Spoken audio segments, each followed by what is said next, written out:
my sort of preset is now called Suzie Basic. And I put that all over it, and then like you guys or Tom would be like, your picture's overexposed. I'm like, I'm not done yet. The goal isn't to live forever. The goal is to create something that will. You're listening to Perspective, a podcast for wedding creatives, where we sit down, often with a special guest, and talk about our many years of experience in the wedding industry. Much to her delight, we finally have Suzie Li on the mic. If you've been listening to Perspective, you'll already be familiar with Suzie through her constant interruptions on many of the previous episodes, as she keeps a working space in the Cinemate office.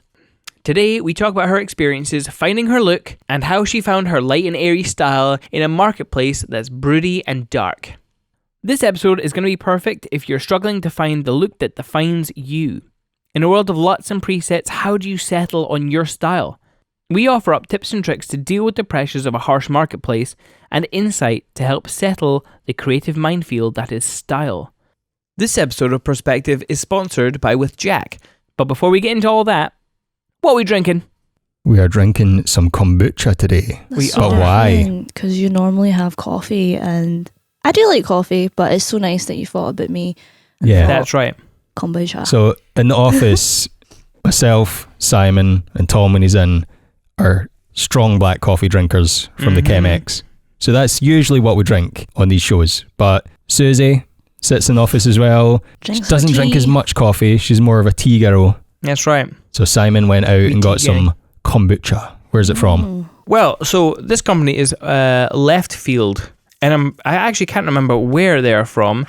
Have you tried it before? I have. So this kombucha, Left Field, is actually from the Scottish borders. In fact, their address is on the back. They're from Eyemouth, which is cool. So really near my hometown, because I was They're not from raised. China? They're not from China, no. Don't be so racist, Suzie. We can do cool stuff too with our teas. God. Yeah, so I've heard of kombucha before. Kombucha. And I'm not really sure if it's... I don't actually know what the background to kombucha is, but it's getting quite popular. Simon. So right, this is the exciting thing. Explain from your knowledge what kombucha is. All right, so I love this drink, okay? I feel like I should know what it's... It doesn't taste of tea, first of all, and it's cold. It's a cold beverage. It's sparkling. The notes are sparkling, raw, and unexpected. Thank you for that, Greg. It's zesty fermented tea. So it is fermented with a bacteria culture. Now, I actually tried brewing my own kombucha. Bacteria collected from... Yeah, but kids' hands. I didn't quite have the controlled environment, and it grew other kind of bacteria, so that's not what you want. Oh. So what we have Sencha Green, we have a Yunnan Black, sorry, and we have an oolong. So that's those are the teas, base teas, and obviously they've been fermented. So I'm just going to start pouring because we're not smart enough to have pre-poured these. I like the oolong teas in general. Who would like the Sencha Green? So I want to try something different, I think. In fact, I might... No, I'll try oolong because it's cold. Well, the oolong actually might... try all three different... Oolong might be good for you because you have a base knowledge of what oolong tea usually tastes like. So mine says, because I've taken the Sencha Green, mine says zesty fermented tea. Yours says floral fermented tea. Let's try it. So, yeah, I'm just going to pour it on the mic because it sounds great. Oh my goodness. The Yunnan Black says earthy fermented tea. Oh, that's cool. And they've cool. If you've not had kombucha, it's got a very beery sort of look when you pour it. It's got that golden, yours slightly cloudy. Yours Mine's is a lot darker than wow, ours. yeah. Ours is paler. I really like this. So mine is like... Yours is a black tea. It's like a light IPA look. Slightly cloudy, golden...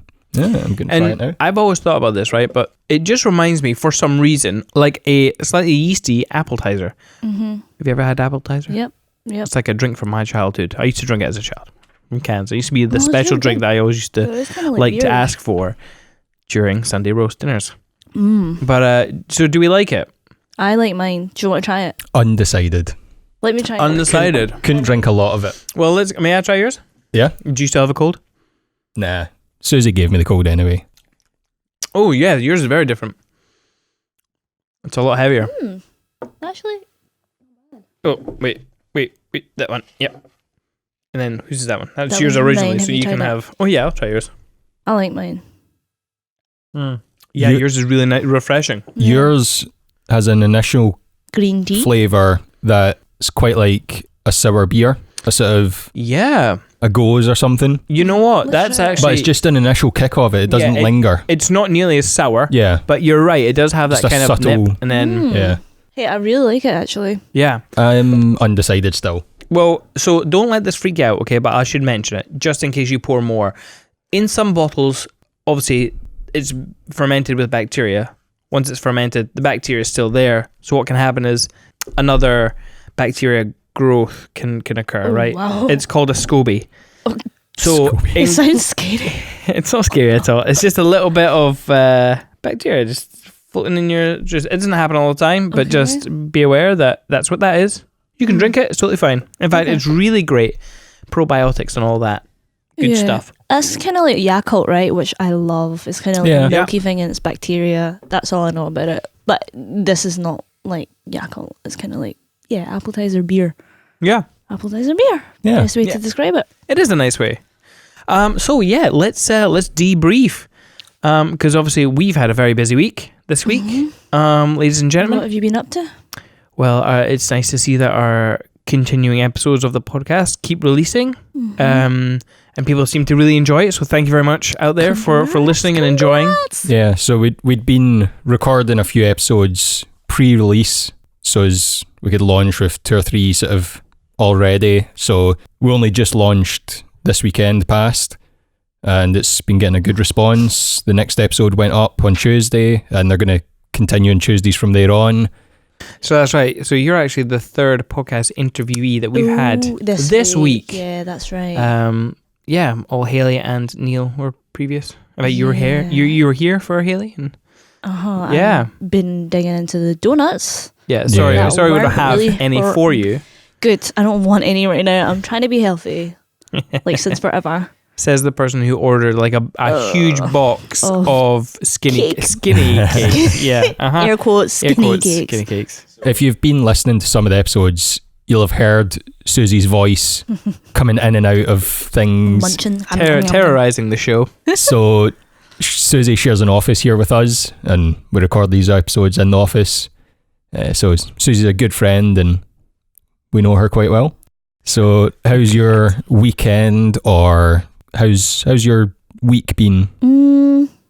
So I've not had a wedding last week. My August has been really busy, but it's just kind of been strange. It's not really spreaded, so it was a whole batch of weddings from the first few weeks, and then I've got a wee bit of time to sort of catch up now on editing all my other work. But yeah, like I think wedding season's slowly kind of like coming to not an end. Sorry. Yeah, Just It's still because you can see a I've got 3 few more until the end of the year. I open think, but weekends where yeah, and you I'm can like, try and chill. but it's so strange. Like when you're going out on a Saturday and you don't have a wedding on. You're like, what am I supposed to do? Like everyone's going out having beers, having food, and like dressing up all nice, and you're like, what is this? What is it? Because we never really normally have like a weekend off, and when we do, it's dull and you just kind of stay in the house. But because it's sort of tail end of summer, people are still, I always find this time of year a bittersweet because you've got your summer weddings are slowing down, but the weather is coming out of summer. So it's like getting a little bit darker. It's a little bit colder. It's obviously wet. It's just not my favorite time of year. No, but there was a time in June, July when, you know how it was like really, really nice and sunny. Yeah. And then there was like a couple of days where it's like raining super heavily, but it was still warm outside. Yeah. It was really comforting. Yeah. But, yeah, I was Yeah. indoors. But I don't think I would feel the same if I was outside. But it was so nice to just see the rain for some reason. That's unusual You for are us. weird. You are weird. For us in the UK, it's unusual to have like intense sun consistently, which we had for a few weeks, having rooftop barbecues and God, everything. yeah. And then when you get that sort of tropical storm almost, it was like, oh wow. It's crazy. Yeah. But yeah, so I had fun last night. What did you do? I don't know if I told you this, but I went to Cirque du Soleil Oh, you did say you were Ovo. going there. Cirque Yeah. du Soleil. at the Hydro with Nathan and Noah, my two wee boys, and Lindsay. Cool. And yeah, Is it so like one of those tented shows? it's everything that would be in the tented show, but it's at the Hydro. Right, okay, yeah. So I got the tickets through my uncle, Mm-hmm. who is another photographer in Edinburgh. Edinburgh Lights. Check him out. Really good stuff. Oh, I didn't know your uncle was a photographer. Oh yes, the Sort skill of runs deep in our landscape, family. isn't it? It's landscape, photography, city stuff. cityscapes. Yeah. Yeah. His stuff's really nice. And he just loves exploring. But if you've seen any photographs of Edinburgh, they're probably going to be his, Oh, nice. because he's been around for a while. But yeah, so he couldn't go. So he passed down the tickets to us as an early Christmas gift, and went with the kids. I wasn't sure what to expect. I'd obviously heard of the show Cirque du Soleil. It's kind of famous, but yeah, I actually had a really good time. I can imagine. So is it still going on? Like, do they have more Yeah, they've got another shows, performance tonight. And that's it though, or have they got more? I honestly don't know. I would I love do to not know. go. But man, it's if you don't know what Cirque du Soleil is, it's like gymnastics, acrobatics, very Fire. highly skilled precision body, very skilled people with juggling and all that kind of stuff, which is actually crazy. Yeah, the kids would have loved it. The kids did love it. Noah's always funny with performances because I think it's the darkness and the loud music kind of scares him sometimes. Noah is 4 years old, and obviously the performance started at 8, so it's quite late, and it's a school night. So we actually only stayed for half the show because we can't have our kids out that late. Wild night. So, but yeah, I couldn't get Noah to be quiet the whole performance. It's just like, oh, how did it do that? Oh, look at that. What are they doing? But how? And then He's going to be trying some of the moves, jumping off his bunk bed or something. God, yeah, perhaps. Oh my goodness. It does sound like him.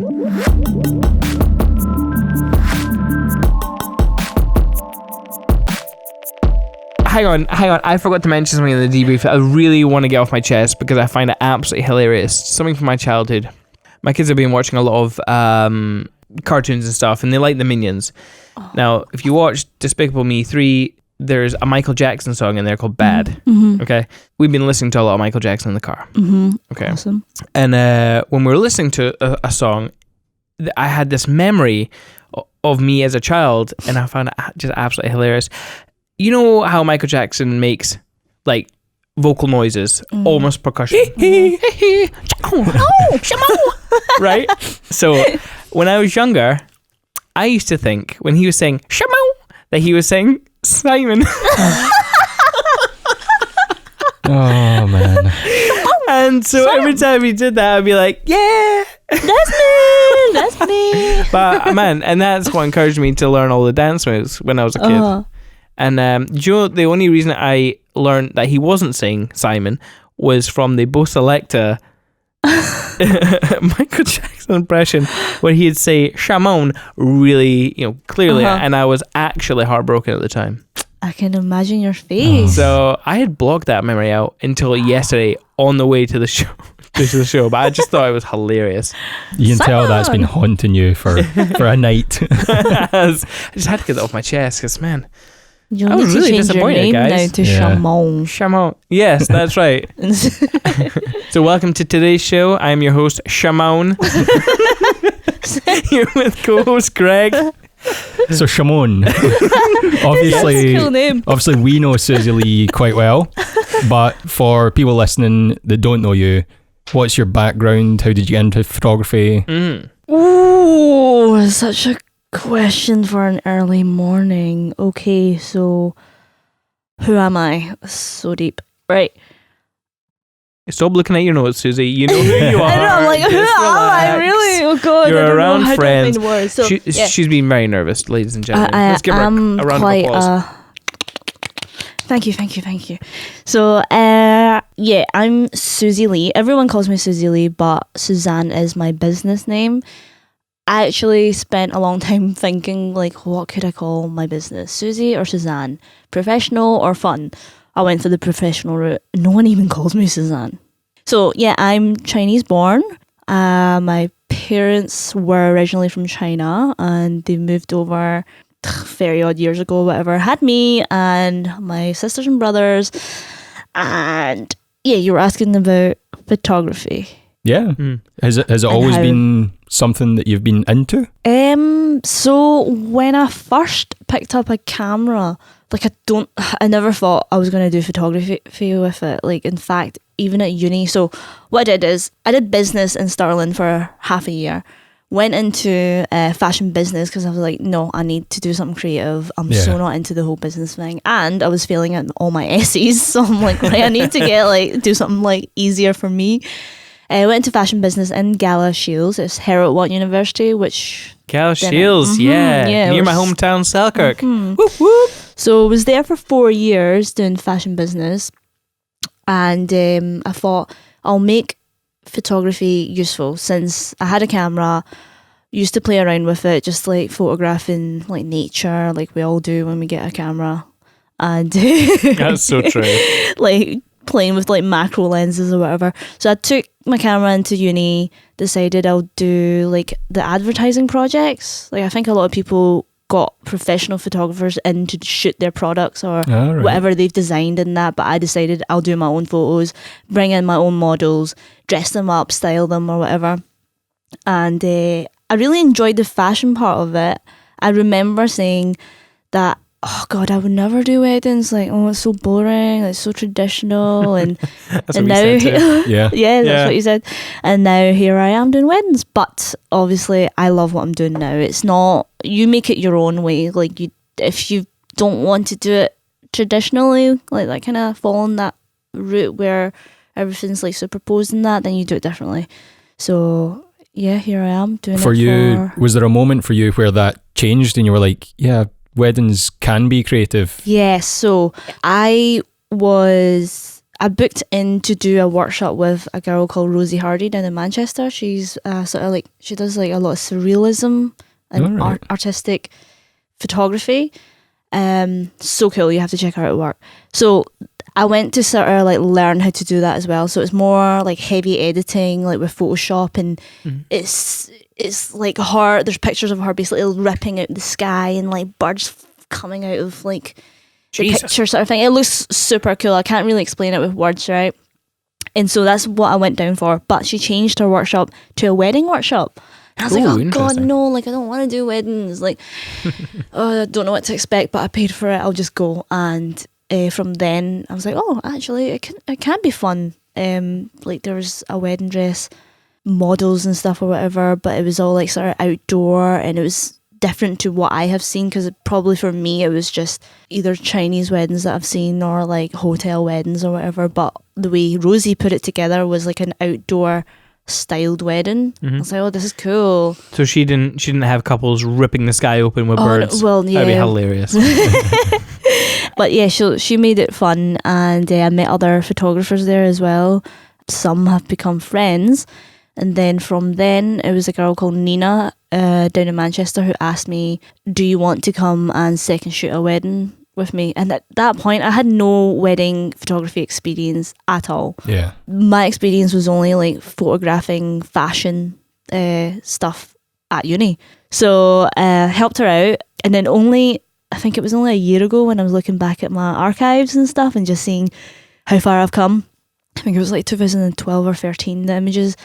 And I was like, Nina, why did you not tell me how shit these photos were? Like, they are terrible. Oh, God.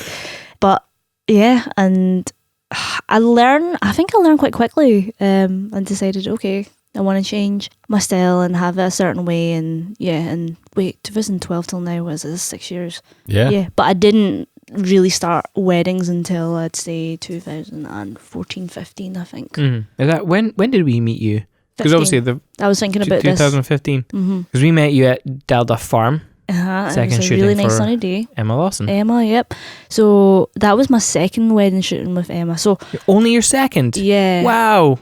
We were right at the beginning, Greg. Oh my Look at God, that. yeah, That's right epic. Oh. So I feel like I've came a really long way, actually. Seems like a while ago now. So 2014 was when I sat and thought, right, I need to get my website and stuff sorted and get it out there. And one person said, if you're gonna wait until you feel ready, you're never gonna like release this website or get your business like on the go. So I just kind of like went for it. Yeah, so the website was published 2014, I think, and I had like limited work on it. But yeah, met other photographers from Scotland, and then through these photographers I met Emma, and then Emma was kind enough to give me like her time to sort of like bring me along to her weddings and stuff. Yeah. So the first one I think was Bill Burney, second one was Dill Duff. And With a couple of awesome videographers. Yeah, that's right. Or filmmakers. These dudes who were so annoying, wanted to kick their cameras and stuff. No, I'm kidding. Do you know the one thing I remember about that wedding is that the band that arrived were just hitting on you constantly. What? Who was that? They told us they had an absolute crush on you, and they were.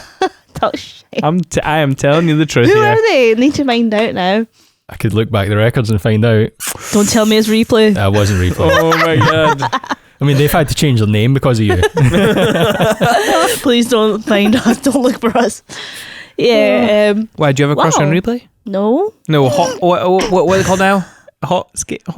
We'll keep it a secret. Oh, someone find out. That's hilarious. Oh no. Susie's secret crush. No. The lead singer. I hope Johnny doesn't listen to this.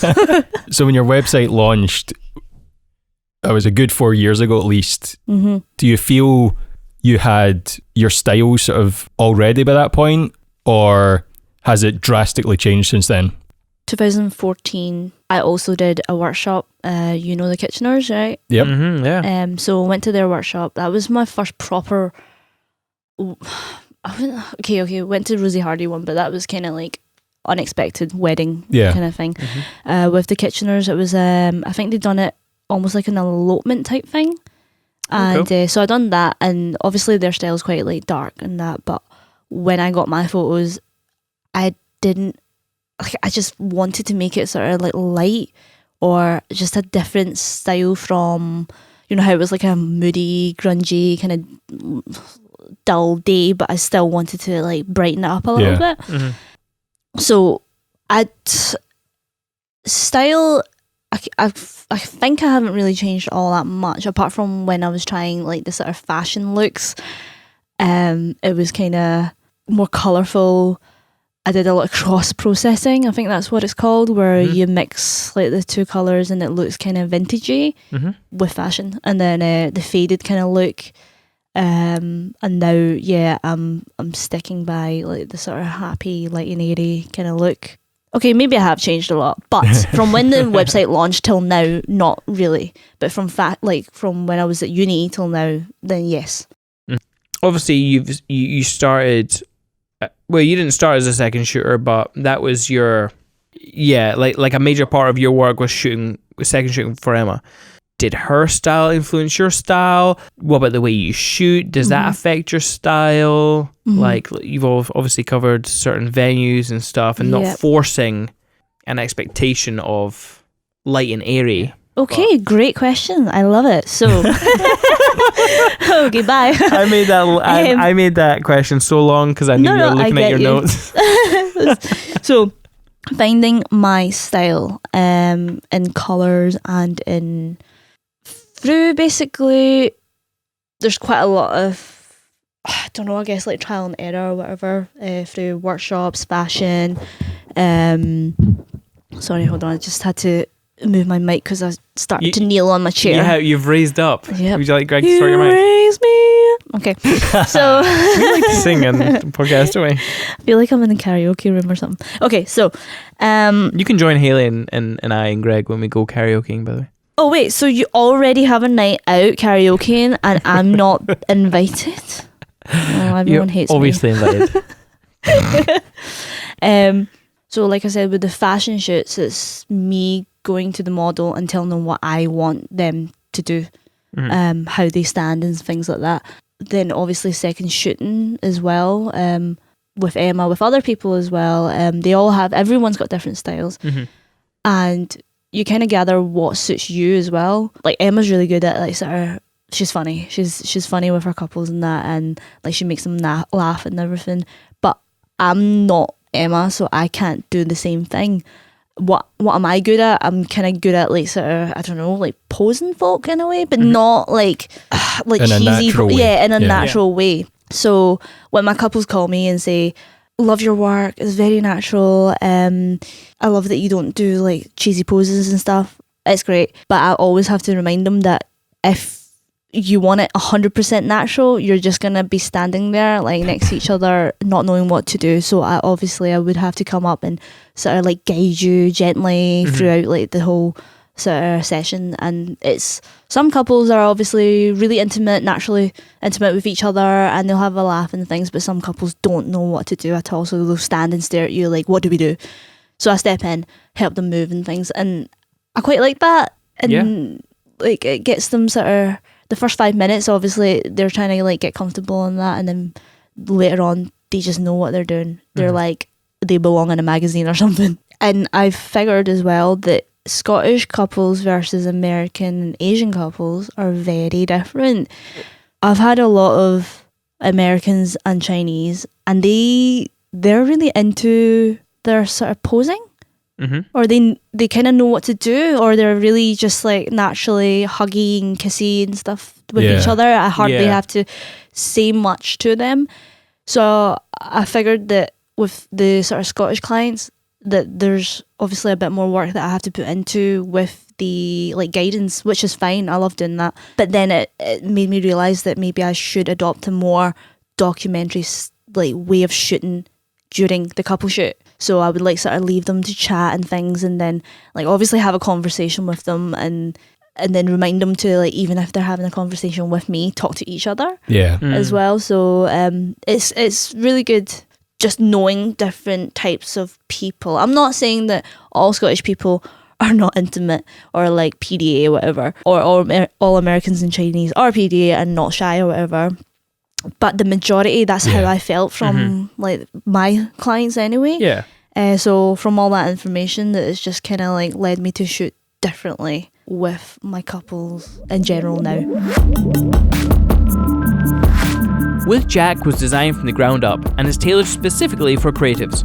Whether you provide a service like design, development or photography, or offer advice to clients, With Jack is for you. It's focused on creatives. Insurance shouldn't be complicated, so With Jack has made every step easy. You'll deal with one form and talk to one Jack as you sign up, get covered, and move on with your day. With Jack is all about bespoke insurance for creatives. Simple. That doesn't mean more forms or faff, it means less. It's not about endless features and stale service. It's about one solid policy and the personal touch. Bye-bye unnecessary fuss. Hello, creative friendly insurance. Be a confident creative. Let's talk about emulation.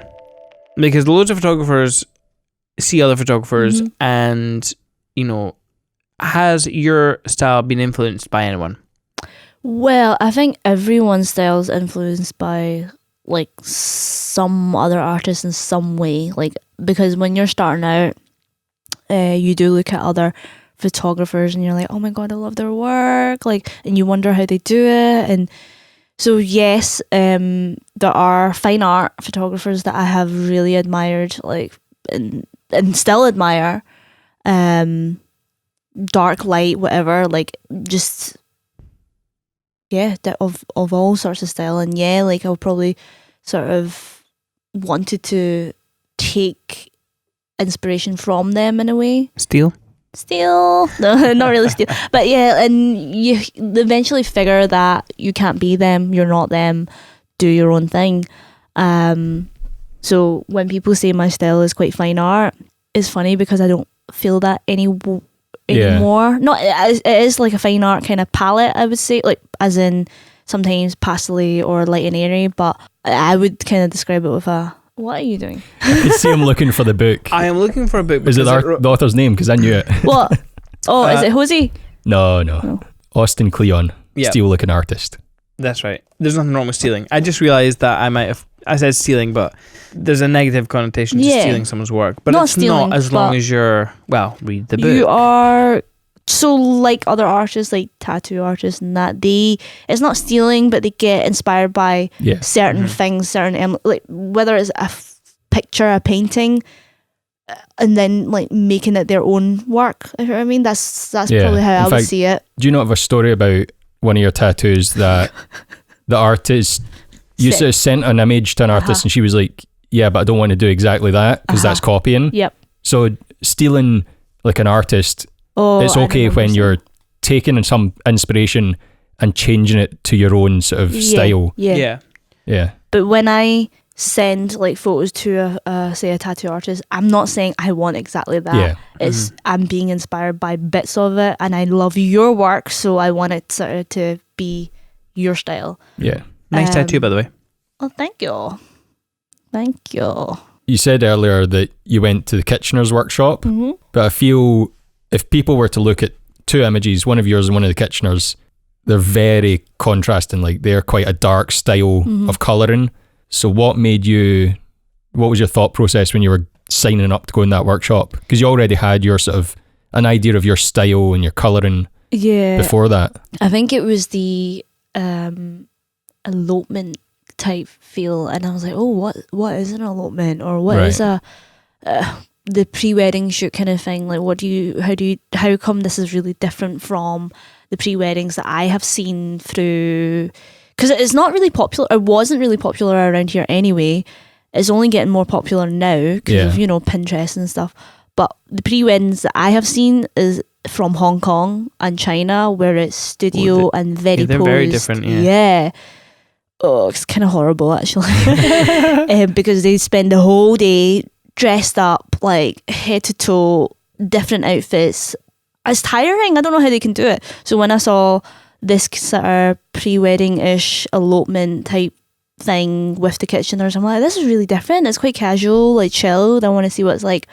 But yeah, a lot of their work is really dark. I love their work so much, and I think I was attracted to the sort of the way they pose as well. Right. But the way that I edited my work, I was like, I kind of want to try something different. Like I've got I am inspired by sort of like the brighter light and airy. I will see how that goes with putting that across the work that I shot at the workshop. And yeah, I quite liked it. I think it might still be on my website, like the very early blogs. It was Martina and Dave who just got married recently as well. Oh, was it? Oh, yeah, cool. they were the models for it. Yeah, It was Wonderful and Strange for those out there Wonderful who, and Strange. I So don't know. they were the fantastic models on the day.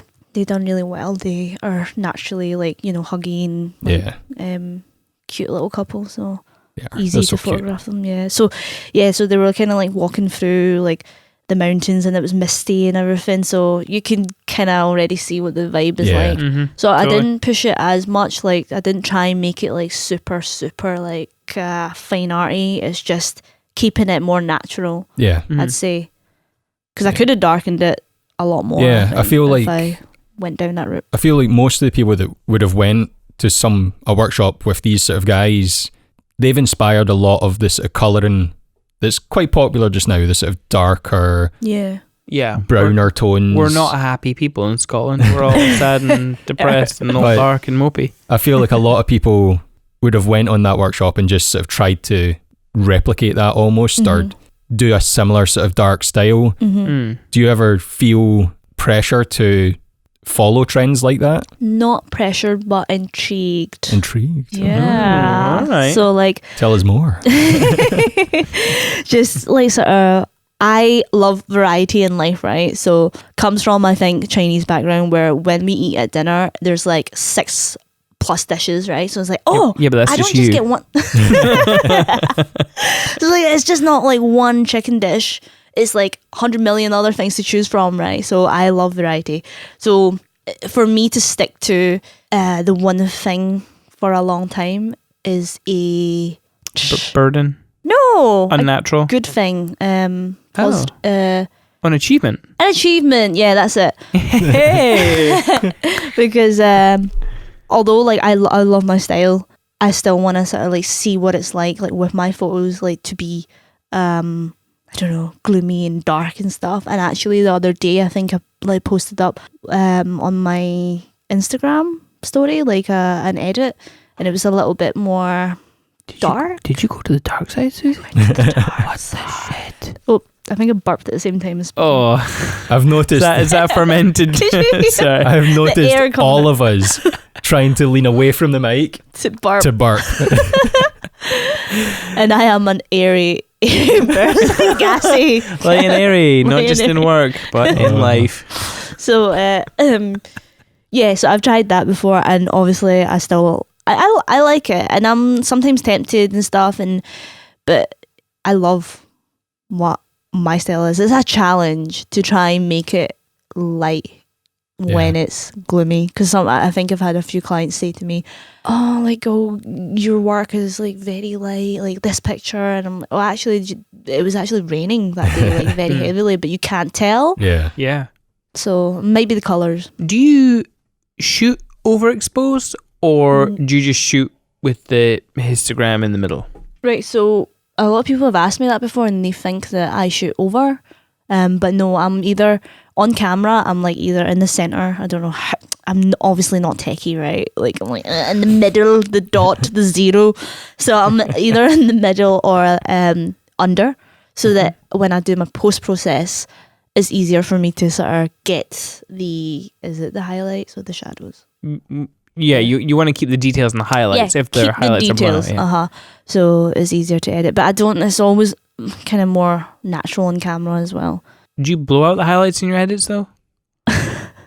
No, Okay. I think people, I don't, Because that's maybe the expectations of why they're asking that. maybe. Like, well, if your photos are so light, you don't need the details and the Yeah. highlights. So I why think- not just shoot overexposed? Yeah, no, because that would be, because if I put then my preset over it, then the entire thing Yeah. would just be like white. Atomic bomb or something. So, because my sort of preset is now called Suzie Basic. I put that all Oh over my it, and then God. like you guys or Tom would be like, your picture's overexposed. I'm like, I'm not done yet. That is true, Tom. I want to buy this preset off you and try it on some of my photos. So you've stayed true to your style for a while. Obviously, it's always slowly sort of evolving and tweaking slightly. But what advice do you have for people to be able to stay true to their style and not get drawn in by trends? Good question. Once again, I like it. Thanks. I think you just have to be strong. Strong woman. What was Well, that? That was that was like an 80s theme song. You All know? right, okay. You just have to kind of realize for yourself that there are going to be trends that are coming and going. For example, I was just catching it at the end where people were doing the sort of black and white, then colour, spot and colour, whatever. That was obviously. Jesus. I think that was before I sort of came into. It would have been before. Yeah, because I didn't see it all that much, but I did get asked to do it one time. You didn't, did you? Yeah, but I said I don't do that kind of thing, and the guy was kind of like, I don't lower myself to spot I colour. didn't want to be offensive in any way, obviously, but it's just not my thing. And it's like, oh well, like my friend can do it. I'm like, yeah, well, not in my picture, thanks, Yeah. because it's just not me. Yeah. If you really love your style, like just stick to it, because you are always going to be tempted to. You think like the grass is greener on the other side, like, oh, maybe this will be better for me and stuff. But try it with your own sort of projects or old work. See how you feel about them, and before, like, if you come back like another month later and see that work that you've done, and it's like you're normally lighting airy state, right? And then you've kind of made it dark. Come back in a month's time and see if you really still like that look. If you do, then maybe it is time to sort of slowly tweak it in bits. It doesn't always have to be like a drastic change all at once. Like you can slowly make changes if you really feel that you need to. A lot of people have done it really well without me even noticing, like photographers that I know. I'm like, really? Have you changed it? Like, oh yeah, my attention to detail is so good. Yeah. Advice for people that are just starting out, like you have the chance to actually like try so much, because your brand's maybe not like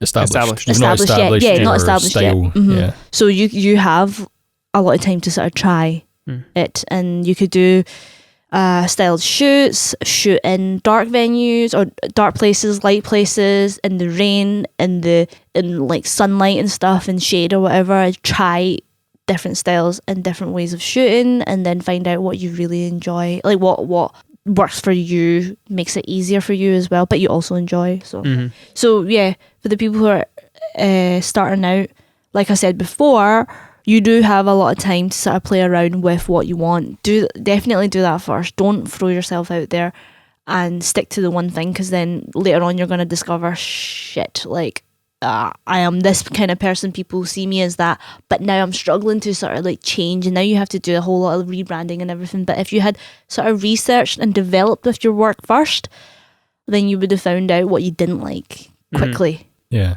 Or at an earlier stage, before you've like not messed things up, but like, you know, if you're not comfortable with going up to a couple and posing them and things and telling them what to do, then don't advertise yourselves or do work that you're not comfortable in doing. You know, if you're like a fun, chatty, jokey person and you love taking like just 100% like candids and stuff, and you can portray your work like that. You can advertise your work like, this is what I do, 100% candids all throughout and stuff, and you're happy with it.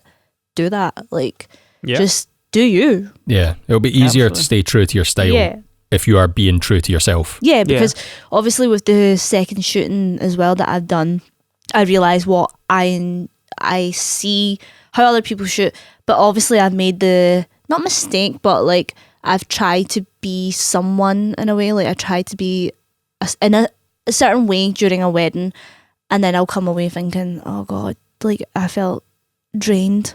Yeah. Because it's not me. It's maybe me putting on a different face and that. So I early, like, thank goodness I did find this out like earlier on that I should just be me. Like I'll do what I do, that I'm doing well, sort of thing.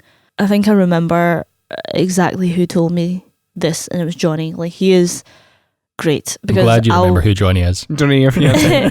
Who? Fiance? I'm engaged. What? So he was the one that says, why don't you just be yourself? And yeah, it just seems like, oh, it's easy enough just to, like, why did you not think of that before? Just be yourself, like blah blah blah, that kind of thing. And I'm like, yeah, actually you're right. And then went to my next wedding being myself and felt so much better when I came home. Yeah. Not as drained, but buzzing actually. Yeah. Yeah. That's what Might you be need. from the candy table and that. So damn right. Yeah, it's hard to place where that buzz comes from. I think that's a good note to wrap things up. No, I want more. I'm kidding. You want more? You're fearful of coming on this episode. I know, I was really shitting my pants actually, like shaking. I'm not sure if the shaking was from lifting or I keep having to put that in there, like, yeah, I lift. Oh, you lift, bro? Cool. So where can people find Suzanne Li photography online? So you can find me on www.suzanneli.co.uk or Instagram being at Suzanne Li. At Suzanne Li photo. SUZANNELI photo. And that's the same with Facebook. But yeah, I was saying as well before that somebody called me and said, hi, is this Suzanne Nelly? Like, I think when my names join together, it looks like Suzanne Nelly or something. It's like one of those hashtags that don't work. You can read it wrong. or when I say my name's Suzanne Li and then they'll spell it with an L-E-E, or they're like, how do you spell that? And I'm like, L-I, like, and then they're waiting to write another like letter in there, and it's like, nope, just L-I, short and sweet. Suzanne Li photo on Instagram. Mm-hmm. Short and sweet. That's Suzie. But yeah. That was Greg. Well, on that note, thanks for thank you. Well, coming in. Thank you for you're in having this office anyway. me. It's been such a pleasure. I haven't been like begging to be on the show. You've been listening to Perspective, a podcast for wedding creatives. We hope you've enjoyed this episode, and if you did, hit that subscribe button so that you know the next time an episode goes online. Leave a review. That's a massive help. And spread the word by telling a friend. But until next time, enjoy your life.